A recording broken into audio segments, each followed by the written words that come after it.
America में EVM नहीं है, जापान जर्मनी में ईवीएम नहीं है।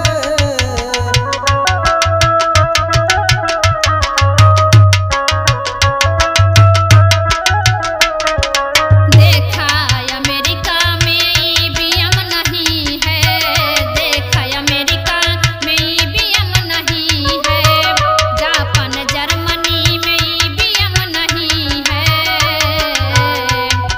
भारत से ईवीएम हटाओ, भारत से ईवीएम हटाओ, चुनाव बैलेट पेपर से कराओ।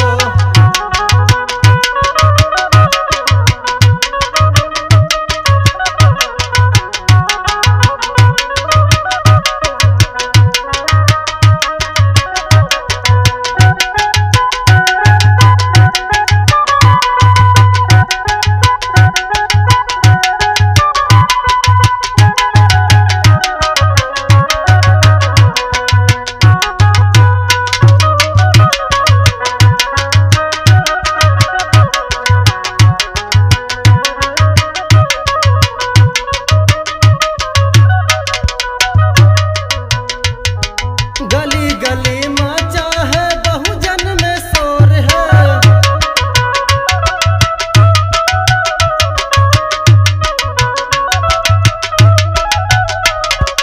ईवीएम मशीन देखा भारत में चोर है। गली गली बहुजन में मचा देखो शोर है, ईवीएम मशीन देखा भारत में चोर है। सरदार जी ईवीएम हटाओ, सरदार जी ईवीएम हटाओ, चुनाव बैलेट पेपर से कराओ। चुनाव आयोग ईवीएम हटाओ, चुनाव बैलेट पेपर से कराओ।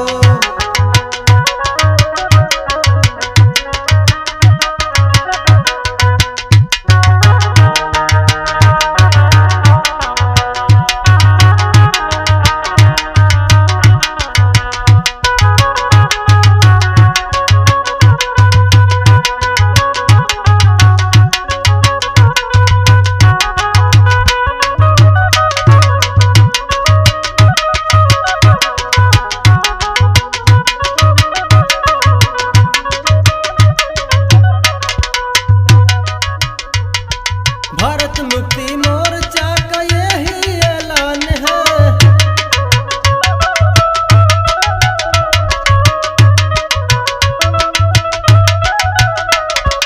दमन में राम जी का यही ऐलान है।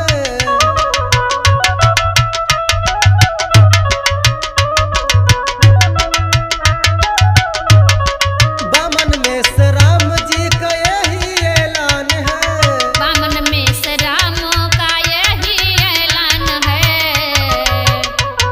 चुनावों से पहले ईवीएम